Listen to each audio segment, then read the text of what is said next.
நண்பர்களுக்கு வணக்கம். சென்னையில் உள்ள கொளத்தூர் பெரம்பூர்லேருந்து வந்தீங்க அப்படின்னா ரெட்டேரி சிக்னல் போகிறதுக்கு முன்னாடி மூகாம்பிகைன்னு ஒரு ஸ்டாப் இருக்கும். இந்த இடத்துல முன்னாடி ஒரு தேட்டர் இருந்தது, இப்போ அதை இடிச்சிட்டு காம்ப்ளெக்ஸ் கட்டிட்டாங்க.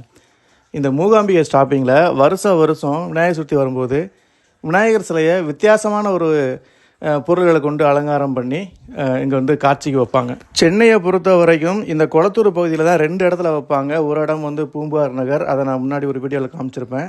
இது வந்து கொளத்தூர், கரெக்டாக கொளத்தூர் மெயின் ரோடு பெரம்பூர் ரோட்லேயே இருக்கும். கிட்டத்தட்ட நான் ஒரு 4 வருஷமாக பார்த்துட்ருக்கேன், 4-5 வருஷமாக பார்த்துட்ருக்கேன். வித்தியாசமான பொருட்களை கொண்டு வித்தியாசமான பொருள்கள்லாம் அன்றாடம் உணவுப் பொருளுக்கு பயன்படுறது, இல்லை அப்படின்னா மூங்கில், சோளம், இந்த மாதிரி பொருட்களை கொண்டு வித்தியாசமாக வடிவமைப்பாங்க, விநாயகர் சிலையை வடிவமைப்பாங்க. இதை வந்து மற்ற இடங்களில் விநாயகர் சிலையை வந்து கரைக்கிறதுக்கு எடுத்துகிட்டு போகிறாங்க இல்லையா, சென்னையில் ஒவ்வொரு பகுதிக்கும் ஒவ்வொரு நாள் கொடுத்துருப்பாங்கல்ல காவல்துறை. அந்த நாள் வரும்போது இந்த விநாயகரை பிரித்து அங்கே வர மக்களுக்கு வந்து கொடுப்பாங்க. இதை வந்து எந்த அடிப்படையில் கொடுக்குறாங்கன்னு தெரியல. டோக்கன் கொடுத்து அந்த டோக்கனுக்கு ஏதாவது காசு வாங்கிட்டு கொடுக்குறாங்களா, இல்லை வந்து பக்தர்களுக்கு வந்து ஒரு பிரசாதம் மாதிரி கொடுக்குறாங்களா அப்படின்னு தெரியாது. இப்போ வடிவமைச்சிருக்கிற விநாயகர் வந்து மரக்கட்டை, இதை வந்து முருங்கை மரக்கட்டையாக இருக்கும்னு நான் நினைக்கிறேன். என்ன மரம்னு தெரியல, தெரிஞ்சால் சொல்லுங்கள்.